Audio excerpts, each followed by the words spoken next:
வணக்கம் மக்களே! தமிழக மக்கள் அனைவருக்கும் வணக்கம். ரூபாய் 500 நோட்டு வைத்திருப்பவர்களுக்கு அவசர ஒரு அறிவிப்பு வந்திருக்கிறது. அனைத்து பொதுமக்களுமே தெரிந்து கொள்ள வேண்டிய ஒரு காணொளி மக்களே! இது போன்ற பயனுள்ள தகவல்களை தெரிந்து கொள்ள நம்முடைய சேனலை சப்ஸ்கிரைப் பண்ணுங்க. சரி வாங்க மக்களே, வீடியோவிற்குள் சென்று விடலாம். ரூபாய் 500 நோட்டுக்கு வந்த புதிய வழிகாட்டுதல். உங்களிடம் 500 நோட்டு இருந்தால் அதற்கான புதிய வழிகாட்டுதல் மற்றும் அப்டேட் ஒன்று வெளியாகி இருக்கிறது. நாடு முழுவதும் கரன்சி நோட்டுகளை அச்சடித்து புழக்கத்தில் கொண்டு வருவதற்கு இந்திய ரிசர்வ் வங்கிக்கு முழு அதிகாரம் உள்ளது. நோட்டுகள் மற்றும் நாணயங்களின் முழு புழக்கமும் விநியோகமும் இந்திய ரிசர்வ் வங்கியால் செய்யப்பட்டு வருகிறது.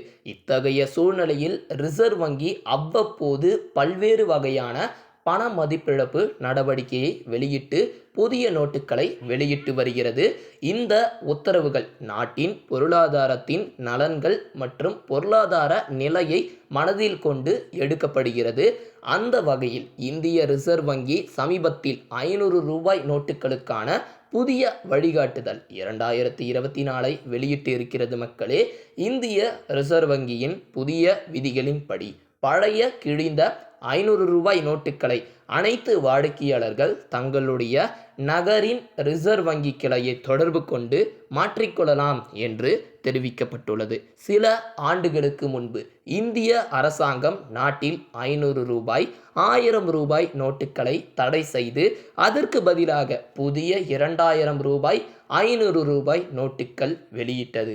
ஆனால் சமீபத்தில் பாதுகாப்பு காரணங்களுக்காக ரூபாய் 2000 நோட்டுகள் தடை செய்யப்பட்டன. தற்போது 500 நோட்டுகள் புழக்கத்தில் இருந்து வருகிறது.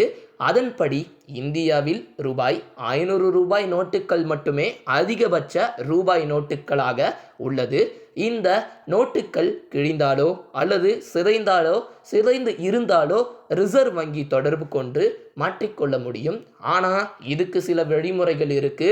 காணொளியை கடைசி வரைக்கும் பாருங்க அப்படின்னு அதற்கு தான் சொல்றது. இந்திய ரிசர்வ் வங்கி வெளியிட்டுள்ள வழிகாட்டுதலின்படி நோட்டுகள் மாற்ற விரும்பும் அனைத்து நுகர்வோரும் பின்வரும் முக்கிய அம்சங்களை மனதில் கொள்ள வேண்டும். மாற்றம் விரும்பும் நோட்டில் ரிசர்வ் வங்கி ஆளுநரின் கையொப்பம் தெளிவாக இருக்க வேண்டும். இரண்டாவதாக, நோட்டில் எண் தெளிவாக இடம் பெற்றிருக்க வேண்டும். மூன்றாவதாக, உறுதிமொழி விதி இந்தி மற்றும் ஆங்கிலத்தில் இருக்க வேண்டும் மக்களே. நோட்டின் அசோகத்தூண் அல்லது மகாத்மா காந்தி சிலை இருக்க வேண்டும் என்று சொல்லியிருக்கிறாங்க மக்களே. இது போன்ற அனைத்து விதமானதும் உங்ககிட்ட இருந்துச்சுன்னா சிதைந்த நோட்டுகளை நீங்கள் மாற்றிக்கொள்ள முடியும் அப்படின்றத சொல்லியிருக்கிறாங்க.